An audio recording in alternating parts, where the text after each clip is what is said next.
Meus pensamentos.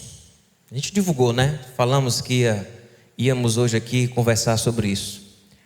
Essa imagem com o cérebro aí como se fosse uma árvore, né? E um regador, né? De que nós temos regado, né, a nossa mente. Essa semana eu assisti o Divertidamente 2. Quem assistiu o Divertidamente 2? Levanta a mão aí. Eita, mó galera, né? Quem não assistiu, só para eu saber, quem não assistiu? É mó galera também. Pensei que ia ter pouca gente, ia dar uns spoilers aqui, mas não vou não. Só um pouquinho, porque você já sabe do que é, né? Assisti o filme assisti segunda-feira, eu e a Aninha assisti. E eu me emocionei várias vezes assistindo aquele filme. Eu não sei se vocês passaram por isso, assim, eu não sei se é só um problema meu. Eu me emocionei várias vezes. E a minha emoção era de enxergar, talvez de uma forma bem lúdica, mas bem didática, o sofrimento, sabe? O sofrimento, a angústia de uma tristeza, de uma ansiedade que parece que não desiste da gente. Me veio várias vezes assim uma emoção de olhar e dizer: Deus, como tem gente passando por luta nessa área. Como é complexo a nossa mente, as nossas emoções, os nossos pensamentos. E como nós estamos vivendo num contexto de tanto adoecimento. Embora o filme retrate uma realidade que parece ter a ver com puberdade, mas na verdade, nós somos aquilo ali. Acho que essa puberdade não acabou não. Ela só destravou um negócio lá e ficou destravado. E aí a gente está tudo dando um jeito aí de sobreviver. Vivemos num contexto de muito adoecimento. Vivemos uma pandemia de doença mental, de ansiedade, de esgotamento, de burnout, de depressão. Não tem sido fácil, meu povo. Por isso que quando eu estava lá assistindo aquele filme, eu disse: eu quero conversar sobre algo que tem a ver com isso. E pensei em um texto que eu gosto muito, que fala também sobre os nossos pensamentos. Mas eu te pergunto antes: você pensa muito? Você pensa muito? Sua mente é acelerada? Você tem pensamentos acelerados? Você se vê muitas vezes com pensamentos intrusivos ou negativos?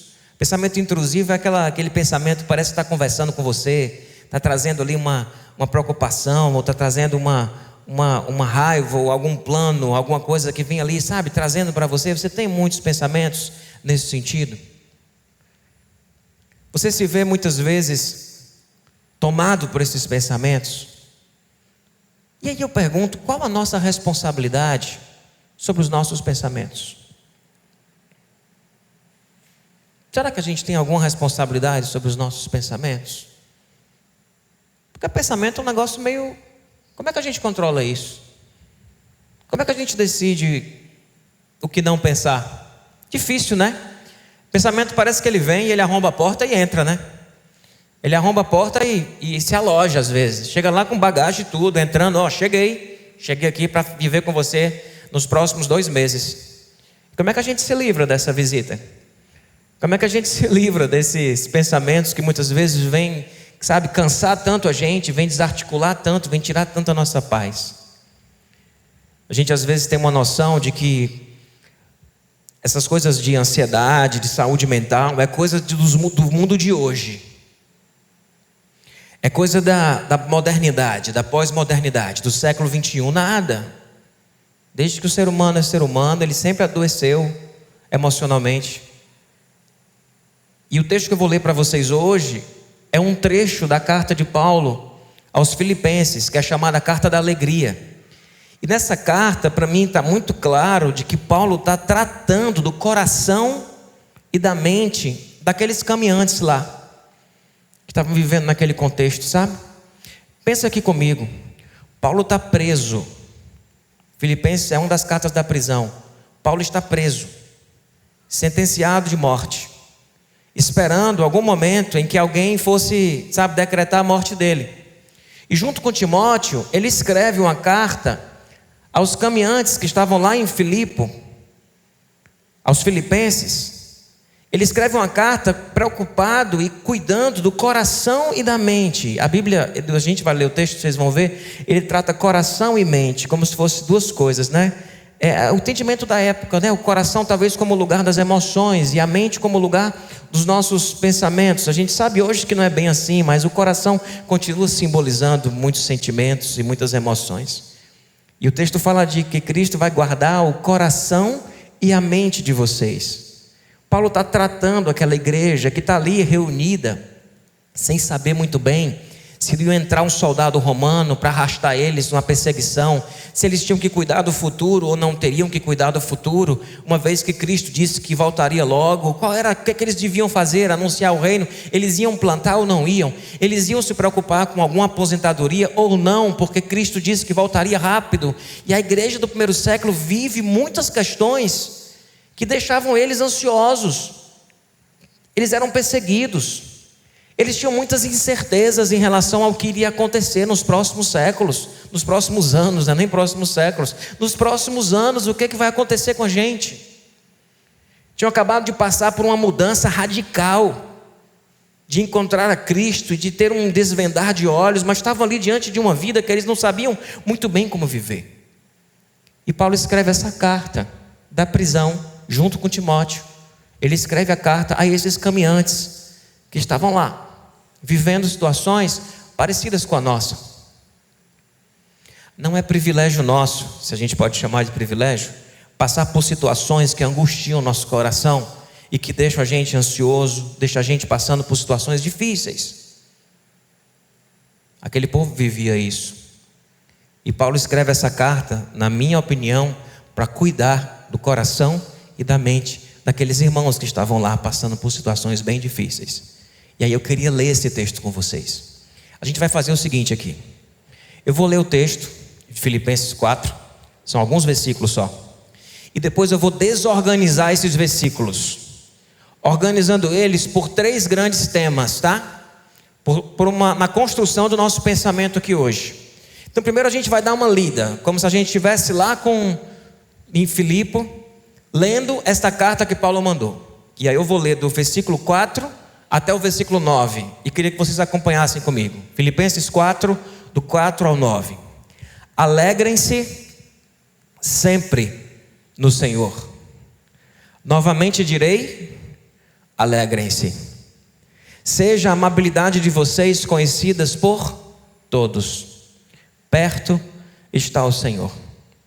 Não andem ansiosos por coisa alguma, mas em tudo, pela oração e súplicas, e com ações de graças, apresentem seus pedidos a Deus. E a paz de Deus, que excede todo o entendimento, guardará os seus corações e as suas mentes em Cristo Jesus. Finalmente, irmãos, tudo que for verdadeiro, tudo que for nobre, tudo que for correto, tudo que for puro, tudo que for amável, tudo que for de boa fama, se houver algo de excelente ou digno de louvor, pensem nessas coisas. Tudo que vocês aprenderam, receberam, ouviram e viram em mim, ponham-no em prática. E o Deus da paz estará com vocês. Que texto lindo, né, meus irmãos? É um texto para você ler ele aí, tá? Na semana, revisitar esse texto e ler esse texto. Pode deixar o texto aí projetado, esse texto principal, por enquanto. Esse texto eu queria que você visitasse ele, que você pensasse nele, que você estivesse com ele, que caminhasse com ele. Mas agora, eu vou bagunçar os versículos, tá? Para poder a gente pensar aqui de uma forma específica. Primeiro, nosso grande sonho. Qual é o nosso grande sonho no que diz respeito à saúde mental? E aí assim, eu vou selecionar algumas partes aqui, que eu digo para vocês, que é ostentação pura. No mundo onde nós estamos muito adoecidos, isso que eu vou ler aqui, é o sonho de cada um de nós de ter isso na nossa vida. É ostentação de saúde mental. Pensa um negócio porque vai ser uma ostentação, você dizer que você está em paz. Você dizer assim, eu estou em paz. Eu acho que isso daí é um negócio assim que está faltando. está faltando no mercado, está faltando na vida das pessoas. Quem tem está ostentando. Quem tem paz está ostentando. Quem tem paz está vivendo um momento assim. E até o pessoal que brinca na internet dizendo que desconfia quem diz que está em paz. Deve ser doido, deve estar passando por alguma... não deve estar enxergando a vida direito. Porque a gente está vivendo um contexto muito complicado, em muitos aspectos. E aí olha o que seria essa ostentação, o que seria esse grande sonho. Versículo 6 diz: não andem ansiosos por coisa... É ostentação isso aqui ainda não, meu povo? E a paz de Deus, que excede todo o entendimento, guardará os seus corações e suas mentes em Cristo Jesus. E o Deus da paz não é o Deus poderoso, o Deus de guerra, o Deus da provisão, não, o Deus da paz estará com vocês. Não andem ansiosos. Quem quer isso? Quem quer? Quem quer? Não andar ansioso. Está complicado, não está? Levantou a mão umas 4 pessoas. Que eu acho que o resto está assim, meio ansioso para levantar a mão.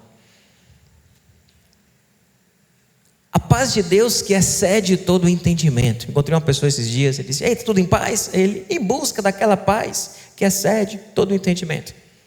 Por quê? Porque não está em paz. O contexto não está de paz. Então assim, está tudo em paz, meu irmão? Ele em busca daquela paz que excede todo o entendimento. E esse irmão, acho que ele está repetindo isso. Por onde ele vai? Em busca daquela paz que excede todo o entendimento. Porque isso aqui é ostentação. É um grande sonho nosso de viver isso. E o Deus da paz, porque assim, é o Deus do amor, é o Deus de muita coisa, mas o Deus da paz estará com vocês.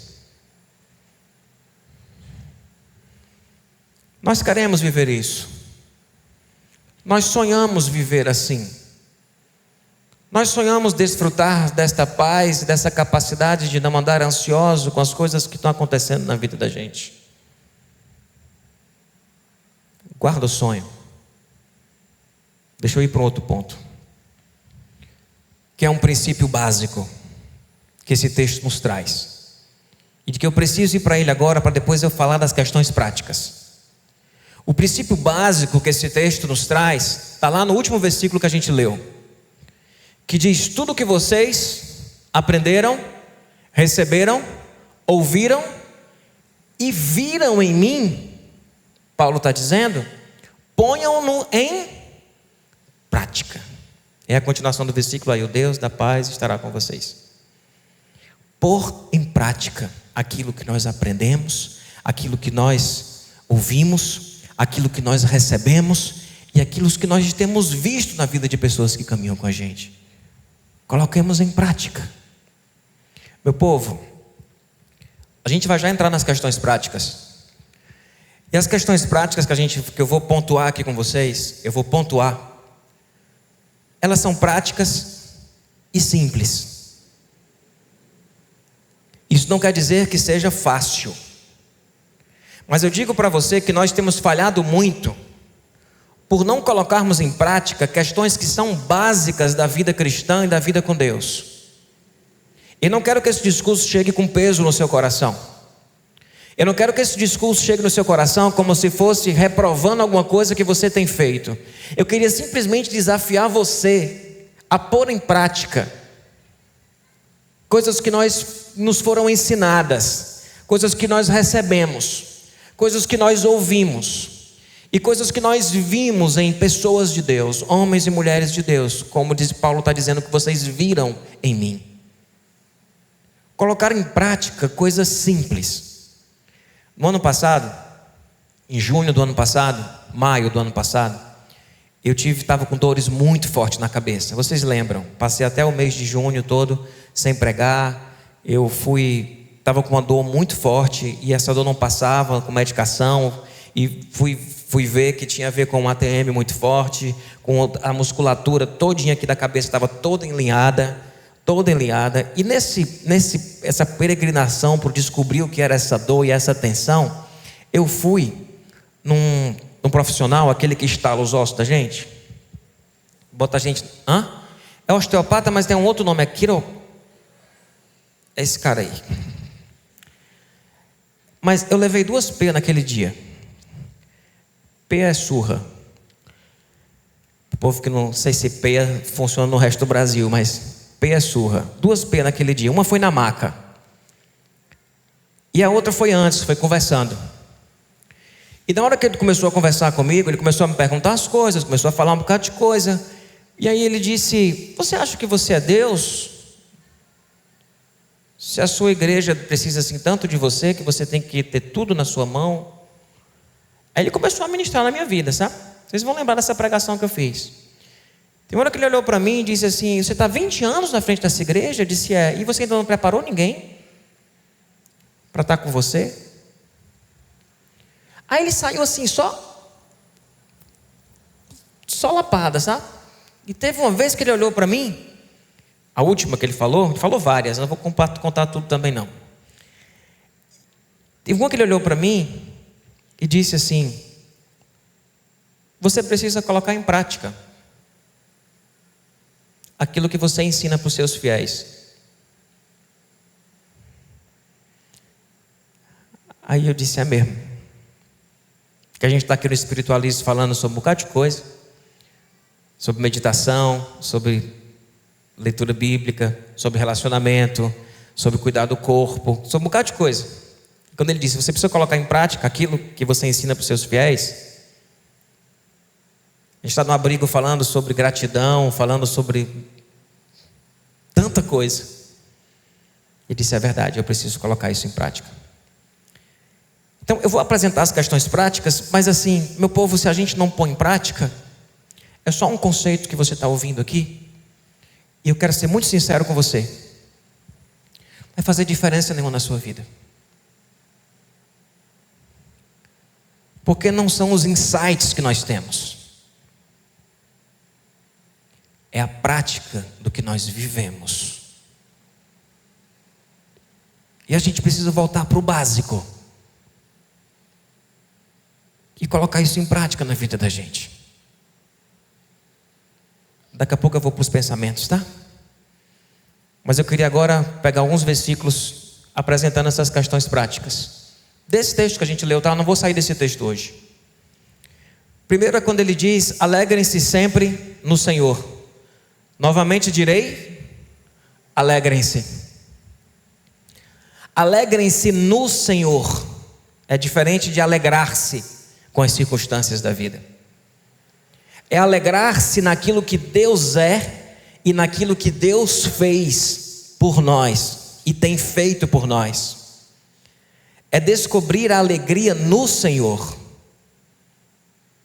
Isso é algo que nós precisamos de forma intencional exercitarmos e focarmos a nossa atenção nisso. Porque a sua vida pode estar uma desgraça. A sua vida pode estar assim com muita coisa ruim acontecendo, mas ainda assim no Senhor você encontrará motivo para se alegrar. E às vezes a gente precisa olhar para Ele, olhar para a salvação, olhar para o amor de Deus por nós, olhar para a promessa de vida eterna, olhar para a presença do Espírito em nossos corações, orar para o perdão que nos foi conferido pela dívida, a escrita de dívida que foi rasgada, olhar para as pessoas que Deus tem colocado na nossa vida, olhar para o pão de cada dia que Deus tem nos dado. Nós precisamos olhar mais para isso. Por isso Paulo está dizendo: alegrem-se no Senhor, porque aquele povo não tinha talvez motivos para se alegrar olhando as circunstâncias. As circunstâncias talvez fossem bem complicadas. Já falei, era de perseguição, de incerteza em relação ao futuro. Mas ele diz: alegrem-se no Senhor. Outra vez eu vos digo, novamente direi: alegrem-se no Senhor. Tem uma música da minha adolescência, aquela música: esta paz que eu sinto em minha alma, não é porque tudo em mim vai bem. Vocês conhecem? Esta paz que eu sinto em minha alma, né? Não é porque tudo em mim vai bem. Não é. Esta paz que eu sinto em minha alma é porque eu louvo ao meu Senhor. Não é? Não olho as circunstâncias, não, não, não. Olho o seu amor, seu grande amor. Não me guio por vista, alegre estou. Não olho as circunstâncias, não, não, não. Olho o seu amor, seu grande amor. Isso é para quem é velho, na fé. Não me guio por vista, alegre estou. E ainda que a terra não floresça, e a vide não deu o seu fruto, e ainda que os montes se lancem ao mar, ou que a terra trema, hei de confiar. Não olho as circunstâncias, não, não, não. Eu olho o seu amor, seu grande amor. Não me guio por vista, alegre estou.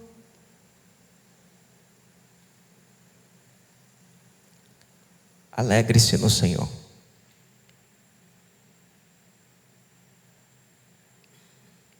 É colocar isso em prática. Se a gente não fizer isso de uma forma intencional, nossa natureza vai ser de olhar para as circunstâncias e entrar em desespero. A gente precisa fazer um esforço para alegrar-se no Senhor. A gente precisa lembrar das coisas que Deus fez e de quem Deus é. Outro versículo 5 diz: seja a amabilidade de vocês conhecida por todos. Amabilidade é capacidade de amar. Capacidade de amar. Seja a amabilidade de vocês conhecida por todos. É capacidade de amar. O que é que isso tem a ver com cura? Não tem a palavra amargura? Pois eu digo a você que amar cura. E quando a gente ama, e a nossa não é um sentimento, é a amabilidade, é a capacidade de amar. Isso cura nossas emoções, isso cura os nossos pensamentos, isso mexe com o nosso coração. Porque o simples fato de você parar de pensar tanto em você e começar a se ocupar em amar alguém, já cura muita coisa na tua alma e no teu coração. Seguindo, versículo 5, ele diz: perto está o Senhor. Meu povo, esse perto está o Senhor aqui, ele não é o perto do Deus Emanuel não, Deus conosco não. Esse perto está o Senhor aqui é uma referência à volta de Cristo. Paulo está dizendo para aquele povo lá: perto está o Senhor. Paulo está dizendo para aquele povo: a vida, ela não é isso aqui não. Ela não é apenas isso aqui não. Nós não sabemos quando Cristo vai voltar. Mas tem uma forma também de Cristo voltar para cada um de nós.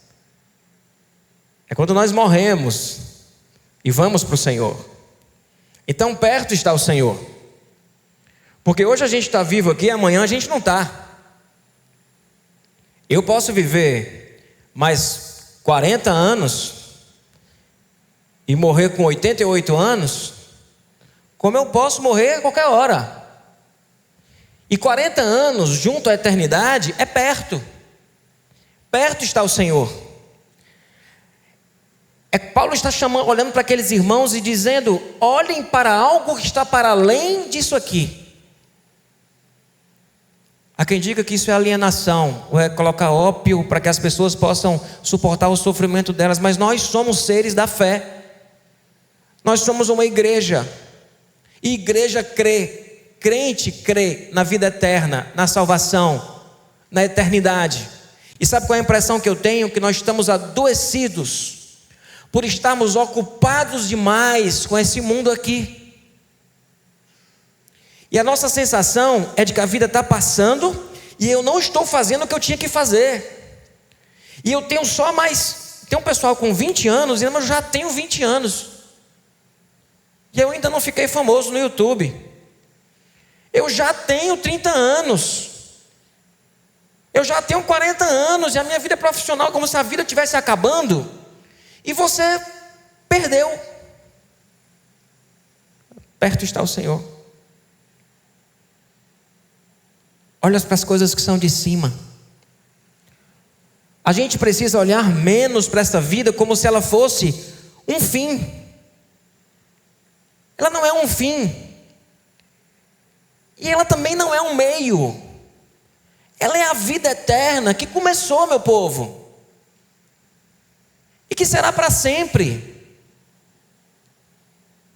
Então essa angústia que nós vivemos, de que a vida está passando e eu ainda não fiz as coisas, é como se a gente tivesse com a mentalidade tão terrena, tão apegado aqui. E nesse discurso de que você tem que fazer a vida valer a pena, de que você tem que vencer, de que você tem que prosperar, de que você tem que ser um cara de resultado, e que você vai olhar para a sua vida, vai olhar para trás, o que foi que eu fiz, o que foi que eu produzi. E é muito legal uma pessoa chegar no final da sua vida, olhar para trás e dizer: vivi. Mas você fez o que na sua vida? Eu vivi. Respirei todo dia, abracei as pessoas, comi buchada no final de semana, tomei água, que arda ou que não arda, vivi. Não basta, a gente está tendo que viver para marcar, tem que marcar, a nossa vida tem que marcar a vida dos outros, nossa vida tem que ser um negócio, quando chegar no final, perto está o Senhor. Colocar os nossos pensamentos na eternidade e diminuir essa nossa angústia, que a vida está passando e a gente está perdendo a vida. A vida está só começando. A vida está só começando. Nós temos alguns idosos aqui. Meu pai é um deles. Tem a dona Ednilze ali. Tem alguns idosos aqui, são poucos aqui da nossa igreja. 78 anos. Papai, a vida está só começando, seu Zé. Tem a eternidade toda para desfrutar da presença de Deus e continuar vivendo. Isso parece um discurso louco, porque a gente está tão apegado a isso aqui que a gente adoece nisso. E o simples da vida parece que de fato é o que vale. Sabe quando a gente percebe isso? Quando a gente vai num velório, quando a gente vai num enterro. Porque ali só fica o que vale, o que não vale perde força. Perde força. Perto está o Senhor. A gente precisa lembrar disso. Versículo 6 ele diz: mas em tudo pela oração e súplica. A gente precisa orar mais, meu povo. Oração e súplica, é a continuação do versículo, vocês vão lembrar, é que eu esqueci de colocar aí: sejam conhecidos os vossos pedidos diante de Deus. A gente tem parado de orar. A gente tem orado pouco, a gente tem se preocupado muito e tem orado pouco. Um homem de joelho ou uma mulher de joelho é muito difícil de ser derrubado. Eu sei que isso é aquela frase pronta e nem está na Bíblia, mas está na Bíblia que homens e mulheres de joelho superam, caminham. A gente às vezes está tentando resolver as coisas na força do nosso braço. Quando a gente dobra o joelho e ora, a gente está dizendo: Deus, eu não sou Deus, o Senhor é Deus e eu não sou Deus. Está aqui a minha angústia, está aqui o meu pedido, estou colocando diante do Senhor, porque o Senhor é o Senhor, eu não sou o Senhor. O Senhor é o Senhor da minha vida, eu não sou o Senhor da minha vida. Então, com súplicas e orações, sejam conhecidas os vossos pedidos diante de Deus. A cura aqui está em quê? Em Deus saber quais são os seus pedidos. Você acha que você precisa orar para Deus saber dos seus pedidos? Precisa não, né? Quem é que precisa orar? É o nosso coração, que coloca o nosso pedido diante de Deus, a nossa súplica diante de Deus, e a partir disso a gente descansa, a gente confia, a gente entrega. O texto ainda fala, e quando o texto continua, ele fala: e com ação de graças. Gratidão, meu povo. A gente precisa ter mais gratidão. E como eu digo, essas coisas não são coisas que, se você se deixar levar, igual diz o Zeca Pagodinho, vai dar certo. Você vai precisar ter uma intencionalidade nisso, em agradecer. Porque a nossa tendência qual é? É ficar só olhando as coisas ruins e reclamando. É focar no que não está dando certo. E quando a gente agradece, quando a gente tem uma ação de graças, a gente começa a destacar as coisas boas que existem na vida da gente. Nosso emocional vai caminhando para o lugar. E são exercícios que nós precisamos fazer de gratidão. A Bíblia coloca, e Paulo é muito enfático nisso, ele coloca o agradecer como algo imperativo. Sede agradecidos. Sede agradecidos, agradeça pelo pão, pelo ar, pelo sol, pelo clima. Está dando para agradecer pelo clima, pessoal. A gente estava tudo reclamando, melhorou, não melhorou? Agradece pelo clima. Eu fico com aquela minha varanda lá de casa, quando eu chego na varanda, eu disse, meu Deus, devia ser assim o ano todo. Aí eu estou diante da bênção reclamando o calor ainda, fico lembrando do calor. Fortaleza seria perfeita se estivesse assim o ano todo. Mas agradece por coisas simples que você tem vivido, agradece. Deus da paz estará guardando o seu coração e a sua mente em Cristo Jesus. Isso ajudará você a não estar ansioso com todas as coisas, e diminuir essa preocupação excessiva a respeito de tantas coisas. Finalmente, irmãos, tudo que for verdadeiro, tudo que for nobre, tudo que for correto, tudo que for puro, tudo que for amável, tudo que for de boa fama, se houver algo excelente ou digno de louvor, pensem nessas coisas. A gente divulgou sobre os pensamentos, não foi, pessoal? A gente tem como evitar um pensamento ruim passar na cabeça da gente? Não tem, meu povo? Alguém aqui consegue evitar essas coisas? O pensamento ele vem, ele arromba a porta e entra. E aí quer fazer morada, ele chega com mochila, chega com tudo, ó, vim aqui para morar com você. O pensamento ruim é assim. É como um passarinho que passa pela cabeça da gente. A gente não tem como evitar. Temos nem como evitar que um passarinho passe por cima da cabeça da gente e faça cocô na cabeça da gente. Nós não temos como evitar isso. Uma vez a gente estava num grupo pequeno, sentado todo mundo em oração dentro de uma casa, entrou um passarinho pelo pergolado, deu um arrasante assim na cabeça de todo mundo do grupo pequeno, fez cocô em cima da cabeça de uma pessoa e saiu. E estava todo mundo orando. A gente não tem como evitar essas coisas. O pensamento é assim. Mas a gente pode passar a mão, não pode? Assim? Se bem que é mais fácil tirar um cocô da cabeça do que um pensamento ruim que vem e se aloja. Esse passarinho parece que pousou e foi ninho dentro da cabeça da gente. E o que é que Paulo traz? Paulo está dizendo aqui, não pense coisas ruins. É isso que Paulo está dizendo? Ele está dizendo assim, não pense nisso, não pense naquilo, não assista isso, não assista aquilo. É verdade que a gente consome muito lixo, muita coisa ruim. Mas não é isso que Paulo está dizendo. O que Paulo está trazendo aqui é que a gente tem uma ação positiva de pensar em coisas boas. É de ocupar a nossa mente com coisas que sejam boas. Porque às vezes no dia a dia, a gente está absorvendo muita coisa. E a gente precisa parar e dizer, ei, eu preciso pensar em tudo que for verdadeiro, que for nobre, que for correto. Eu preciso pensar nessas coisas, naquilo que for puro, naquilo que for amável. Eu preciso pensar nessas coisas. Eu preciso ler um bom livro. Se você quiser indicação de um livro, eu tenho uma lista com 66 livros muito legais para você ler. Se você quiser, eu posso mandar para você no grupo de WhatsApp.